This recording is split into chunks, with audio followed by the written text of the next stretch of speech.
Vamos a establecer un diálogo ahora con uno de los más grandes, yo diría inteligentes en materia de responsabilidad que ha tenido la Argentina, del radicalismo tradicional. Me refiero a Federico Storani, a quien le doy la bienvenida. ¿Qué tal, Freddy? ¿Cómo estás? Un gusto saludarte. Gracias por atendernos. ¿Qué tal? Buenos días y muchas gracias por la generosa presentación. Bien merecido lo tuyo, Freddy. Un gran luchador de la época de Franja Morada. Vos has sido uno de los pocos dirigentes en la Argentina que ha vivido las distintas etapas del mundo de la política en Argentina y que seguramente tenés un montón de vivencias por las historias que has transitado, que has justamente compartido con muchos de los principales dirigentes del país, ¿no?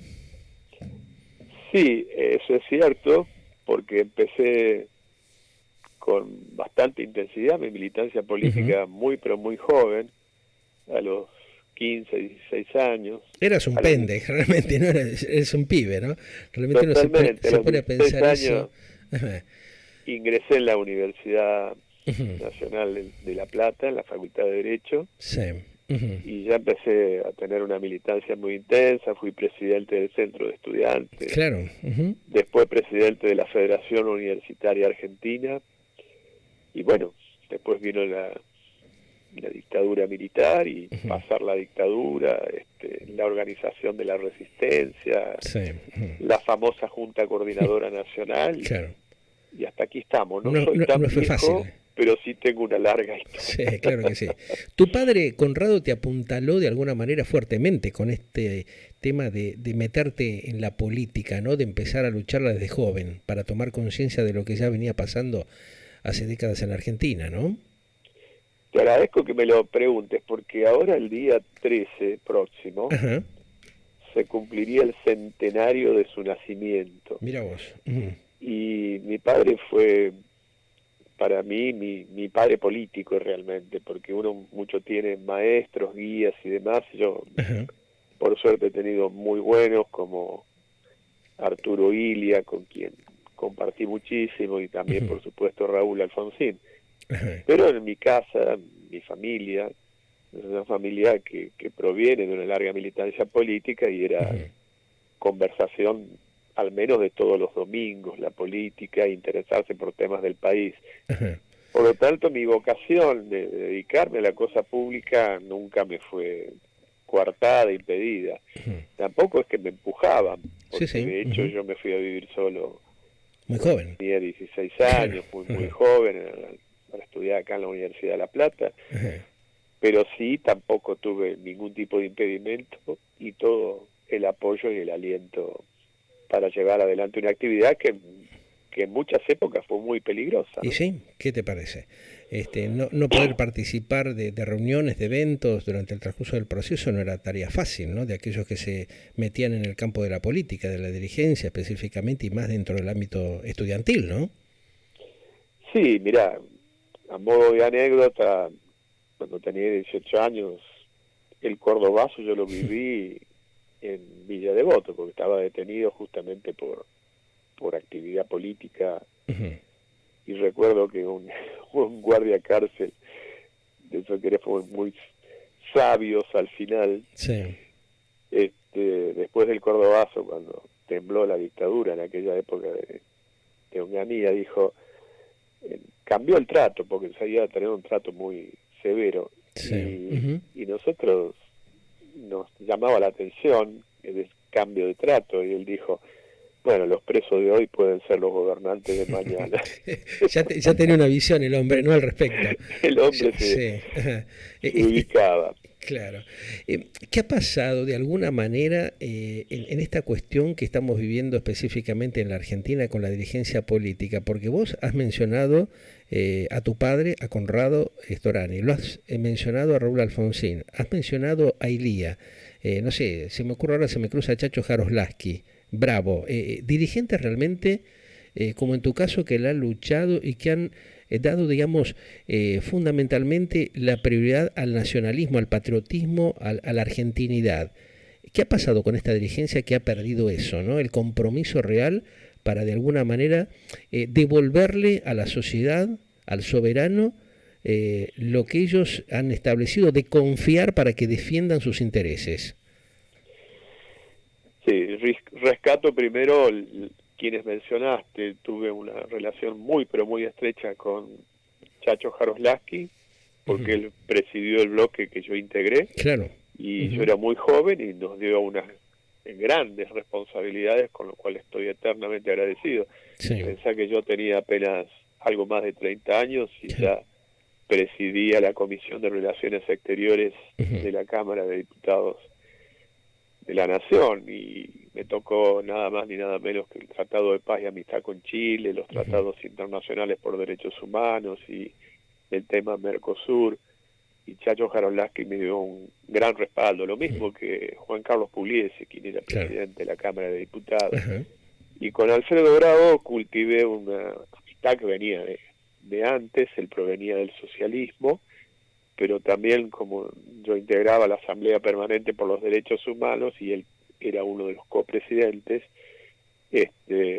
tuve un tiempo compartiendo como diputado nacional y teníamos una muy estrecha relación. Pero voy a lo que me preguntaba. Yo creo que en general la política se ha ido deslegitimando porque se la vincula mucho más a una suerte de actividad que intenta salvarse personalmente sin procurar, digamos, el bien común. Y por supuesto que hay muchos casos que lo desmienten, que son grandes políticos, porque en todas las actividades hay buenos y malos, ¿no es cierto? Lo que pasa es que la política hay que tener muchísimo más cuidado y atención, porque son los que manejan por vocación la red pública, que es la cosa de todos. Por lo tanto, no hay que asustarse cuando se controla mucho más la política. Y también porque en este último tiempo, en general, es un fenómeno mundial, la política pasó a ser mucho más una política de candidatos, de imágenes, de figuras, que de construcción de proyectos, de planes, de discusión colectiva, de armado colectiva. Y por eso es que irrumpen algunos que descalifican a la política, cuando en realidad lo que hay que hacer es tener un mayor nivel de participación colectiva para mejorar la calidad de la política. Lograr una potencialización más profunda, ¿no? Exactamente. Más real. Y de los partidos políticos que se modernicen y que hagan la tarea de docencia, de formación política que se ha abandonado en este último tiempo. Cuando vos ves tal vez el cambio que se han producido en algunos dirigentes, muchos de ellos han sido compañeros de partido tuyo, estamos hablando, Marcelo Sturvin, Leopoldo Moró, y ves estos cambios que ellos mismos han producido, ¿no? De alguna manera, no sé si perjudicando, pero tal vez distorsionando la realidad de la base que tuvo un tipo como el gallego Raúl Alfonsín, que si bien era un tipo tosco, yo me acuerdo que las pocas veces que tuve la suerte de dialogar con él, me decía: pibe, todavía vos tenés que ver qué es lo que va a pasar en este proceso de la recomposición de la democracia, que claramente vos lo decías, costó muchísimo recomponer. Pero uno nota que ciertos dirigentes como que han sido demasiados camaleónicos, ¿no? Se han pasado de un lado a otro. ¿Qué sentís vos cuando ves estas cosas, ¿no? Y pensás en lo que ha costado la lucha que tuvieron que hacer muchos de ustedes, los dirigentes, para recomponer las instituciones democráticas del país. Bueno, está claro que yo creo en una virtud que la política tiene que tener, que es coherencia, ¿no? La coherencia es la cercanía que existe entre lo que se dice y lo que se hace. Uno tiene que tratar de ser coherente a valores, principios, ideas, que en un sentido muy amplio, no dogmático, significa una ideología, no es una ideología dogmática, sino que son valores, creencias, ideas. Y tratar, por supuesto, tiene que ayornarse, ir cambiando, reconocer que puede haber nuevos vientos, nuevas tendencias en el mundo, estar muy ávido para estudiar, aprender y estar propenso a los cambios, pero siempre preservando una esencia. Yo creo que los partidos políticos, y en particular el radicalismo, que es el más antiguo de la Argentina, ahora está en un incipiente proceso de recuperación, pero ha llevado muchísimo esfuerzo para que recupere un poco su identidad. Su identidad intentando liderar una construcción más amplia para poder construir una alternativa a la Argentina que tanta falta le hace en este momento. Y lamento que haya muchos que hayan quedado en el camino porque no hayan tenido la suficiente paciencia y dedicación para construir desde un partido, fortaleciendo el sistema de partidos a los efectos de procurar esos cambios, ¿no? Esta coalición que forma la Unión Cívica Radical en los últimos tiempos junto a la gente del PRO, ¿crees que lo ha fortalecido al radicalismo o lo ha deteriorado de alguna manera de acuerdo a los procesos que se están viviendo en la política actual de la Argentina? Bueno, el momento en que se hizo por una razón, esta coalición que fue la de tratar de preservar las dos reglas de oro del sistema democrático o tratar de recuperarlas. La primera era el equilibrio y el control del poder, que estaba muy desbalanceado, sí. Y la segunda, la alternancia en el ejercicio del poder para que no hubiera un proyecto hegemónico, dominante, autoritario, que se impusiera en el país. Pero bueno, después en el gobierno no resultó lo que esperábamos porque no hubo una coalición auténtica de gobierno. Hubo un gobierno del PRO prácticamente, con un papel muy secundario del radicalismo, lo que nos llevó a muchos de nosotros a plantear la revisión de esto y recuperar la identidad del partido y un mayor protagonismo del radicalismo, y por qué no decirlo abiertamente también, la necesidad de que el radicalismo lidere, por su historia, por su extensión territorial, una coalición amplia, pero ya no para garantizar solamente la alternancia, sino para construir una alternativa, y cuando hablo de una alternativa no hago un juego de palabras, estoy planteando contenidos que identifican justamente a políticas con mayor sensibilidad social, con un sentido nacional, con un sentido americanista, con un sentido que ha identificado toda la vida el radicalismo. ¿Y hoy se puede dar, pensás, esa recomposición a la cual vos estás haciendo referencia con un hombre como Morales o otros, digamos, líderes del radicalismo del interior, de Mendoza, de Tucumán, de Santa Fe, de otras provincias que puedan liderar ese cambio tan necesario que necesita el radicalismo? Son emergentes de un proceso de recuperación. El radicalismo gobierna 3 provincias, como vos mencionaste, Jujuy en el caso de Morales, sí. Mendoza con Suárez y Valdés en Corrientes, pero también gobierna más de 400 municipios. Claro. Y esto que siempre dicen de que el radicalismo no sabe gobernar es una patraña, porque en realidad lo están haciendo y muy bien. En las 3 provincias lo están haciendo muy bien. Tal vez son las más prolijas, ¿no?, de la Argentina en estos momentos, ¿no? Y heredaron situaciones muy difíciles, sin embargo, enderezaron las cuentas públicas, tienen planes de desarrollo. El caso de Jujuy es muy notable. Por ejemplo, las nuevas políticas que preservan el medio ambiente, con parques solares, con el desarrollo del litio, con el cannabis medicinal. Hay muchas cosas que son para rescatar, lo mismo en Mendoza, lo mismo en Corrientes. Ahora, por supuesto que esto tiene que formar parte de un proyecto de tipo nacional, y son apenas los primeros pasos. Yo estoy ilusionado con la reconstrucción del radicalismo, y además de no caer en falsas antinomias, en esto que se dice de profundizar las diferencias y la grieta, sino al contrario. La política que nosotros hemos aprendido de alguien que es el último gran estadista, como es Raúl Alfonsín, era la búsqueda de denominadores comunes que pudieran convertirse en políticas de Estado con perdurabilidad en el tiempo. Porque hay una premisa: si la crisis es profunda y prolongada en el tiempo, no hay duda que la única forma es construir una base de sustentación política capaz de enfrentarla con éxito. Si no, todo lo demás es pan para hoy y hambre para mañana. Sí, lo estamos viendo. ¿Y vos creés que desde esa óptica de lo que planteás, pensás que dirigentes como Mestre, Cornejo o el propio Manes pueden producir de alguna manera ese cambio que necesita la política argentina, o todavía la cosa viene demasiado suave, débil? No, yo creo que son emergentes que hay que tener en cuenta, pero nunca hay que pensar que son esfuerzos individuales. Si no se conforman equipos, y muchísimos equipos, y se interesa mucha gente, la política tiene que ser las mejores y mayores formas de participación popular, y eso es lo que hay que buscar. legitimar la política con la participación. Obviamente lo que hay que recuperar es el diálogo, la confianza, niveles incluso de amistad por encima de las diferencias que podemos tener para hacer una construcción.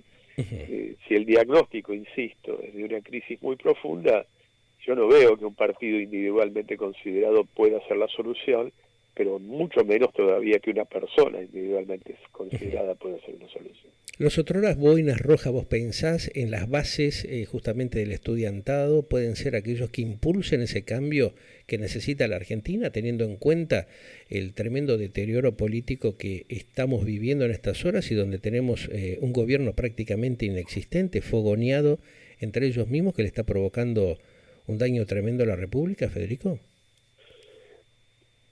Hoy la coyuntura es muy difícil, porque vos has dicho muy bien. A ver, si yo estoy planteando niveles de diálogo, de denominadores comunes, la pregunta casi es obvia, ¿no? Bueno, quienes detentan el poder, el gobierno hoy, deberían ser los que prediquen con el ejemplo y tener un diálogo más constructivo entre ellos mismos. Pero no lo vemos, ¿no? Es inexistente claro, totalmente. Por eso. Ahí está. Entonces, si tenemos una situación en que no se habla el presidente y la vice, que se fogonean permanentemente, ¿no? Que se van dando es estocadas. Bastante difícil crear un clima para poder convocar al resto. Sí. Pero no me queda otra que decir, hay que insistir en este camino, porque el otro camino de creer que va a venir algún Salvador, una ¿no? solución mágica y mesiánica, con blandiendo una motosierra y que eso va a ser la solución del país, no es solamente totalmente real. Viejo, anacrónico, ya se probó muchas veces y nunca se logró. Claro, no dio ningún tipo de resultado positivo, no, por lo menos para la gente. No lo ha tenido tampoco. Claro. La deslegitimación de la política no tiene ningún sentido, al contrario, lo que hay que tratar de hacer es involucrarse para mejorar la calidad de la política y por supuesto teniendo propuestas. Yo creo que hay que ir a una descentralización de los grandes centros urbanos con planificación indicativa, para eso hay que tener espalda. En algún momento lo quiso hacer Alfonsín, ¿te acordás que él planteó inclusive hasta el traslado, te acordás de la capital federal? Claro, eso nunca pudo prosperar, extraordinariamente visionaria, que en su momento lo ridiculizaron, era correcto, claro, exactamente. Era muy correcto. Bueno, Brasil lo hizo, fíjate que Brasil lo hizo y generó un cambio rotundo dentro de la política y de la economía del país. La Argentina, ¿por qué no logra esos objetivos? Podemos ver el caso del propio Estados Unidos, que es la primera potencia. Washington no es la principal ciudad de Estados Unidos, ni de cerca, y sin embargo es su capital, porque todos han tenido un planteo de descentralización, de integración territorial, de ocupación de los espacios vacíos, de aumentar la potencialidad.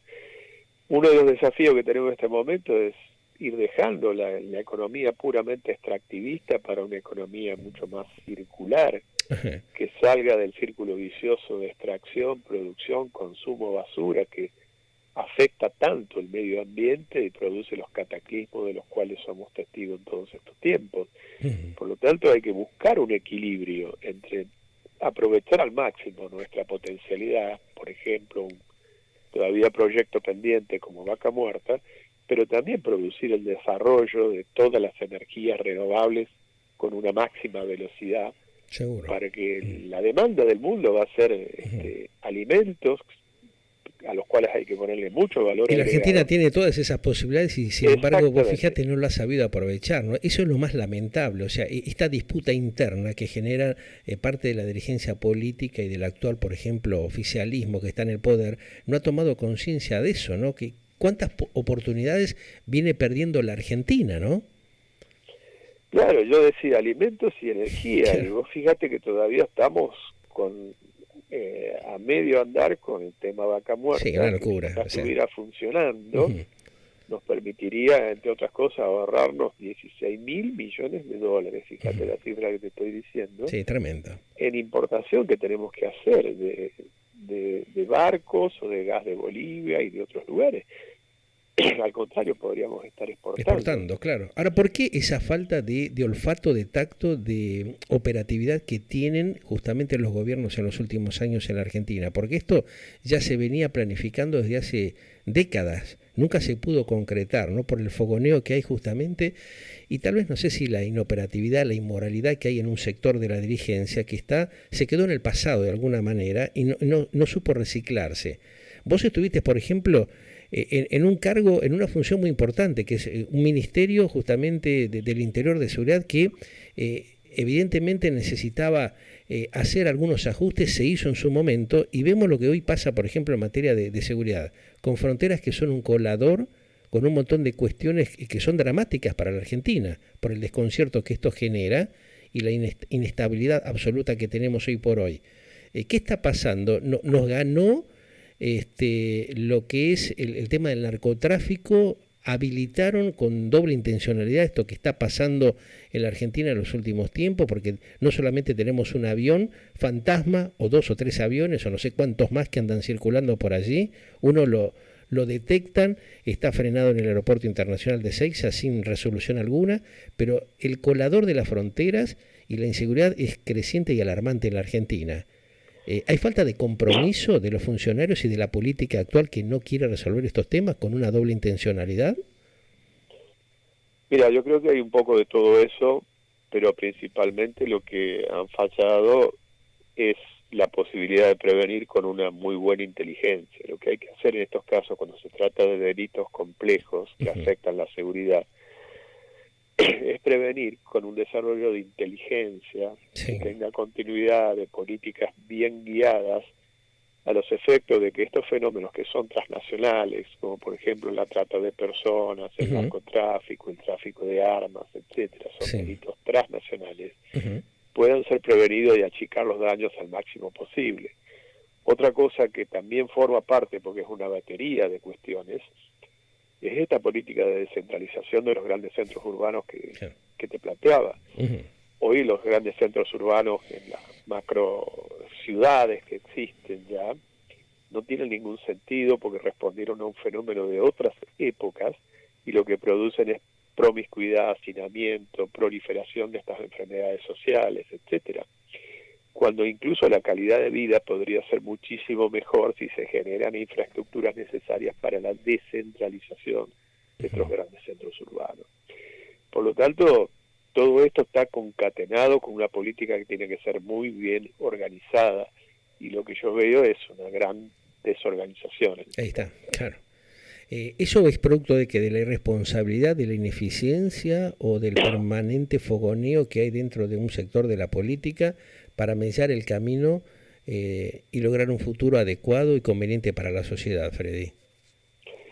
Yo creo que hay un conjunto de factores concurrentes, ¿no? En algunos casos hay esto que vos señalás y en otros casos simplemente ignorancia, es decir, desconocimiento de los temas.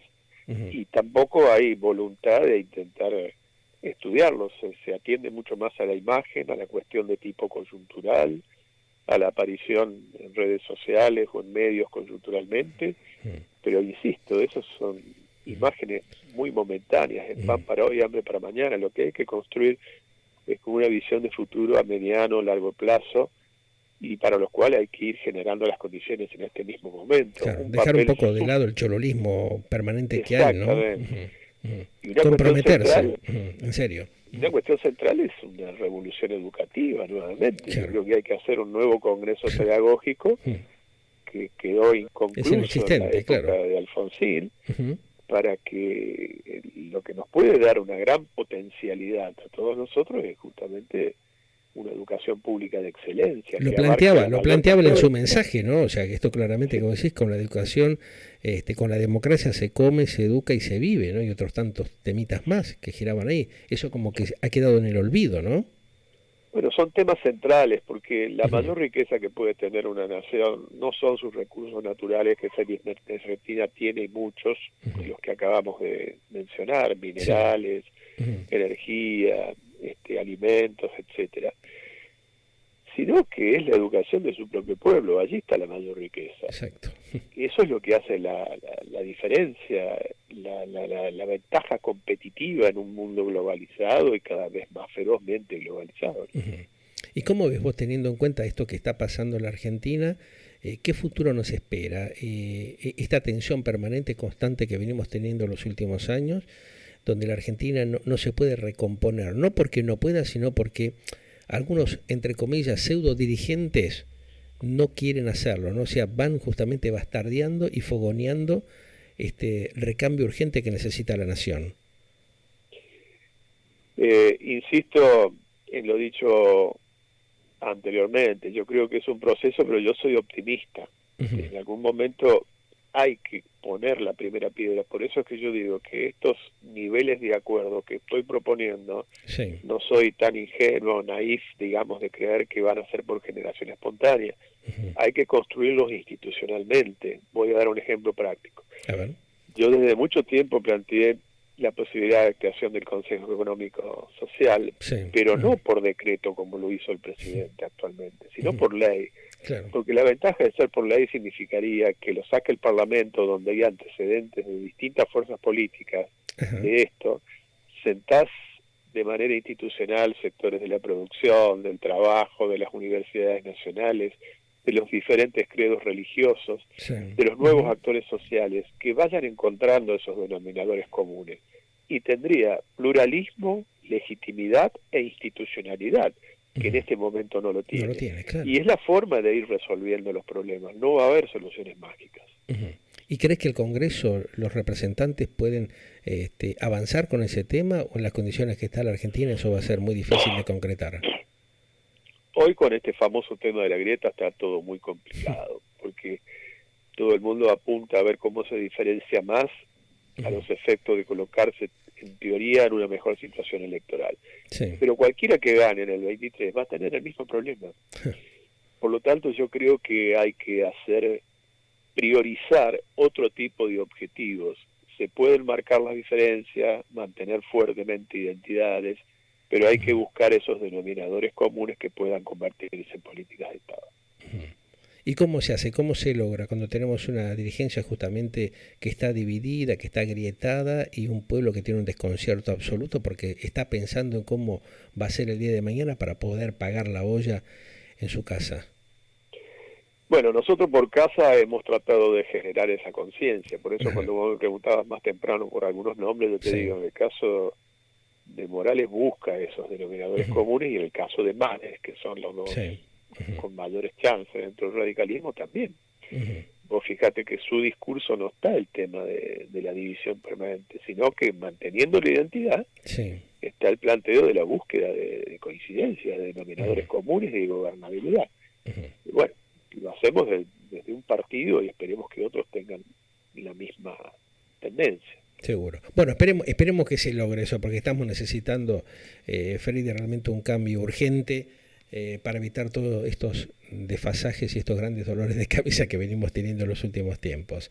Te agradezco la gentileza de atendernos, te mando un gigante abrazo, que te repongas próximamente lo antes posible, y seguramente vamos a estar en contacto en otra oportunidad, ¿eh? Sí, hierba mala nunca muere.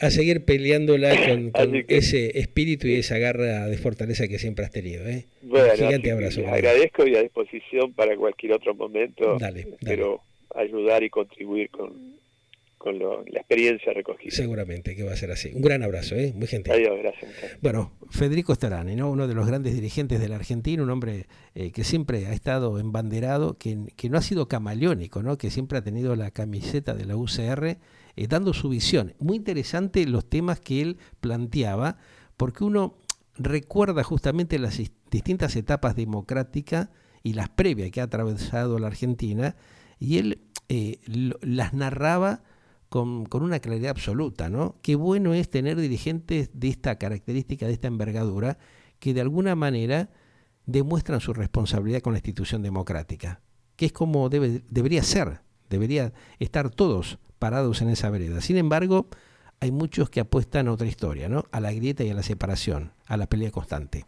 Galáctica, lo que vos esperabas para acompañar tu vida.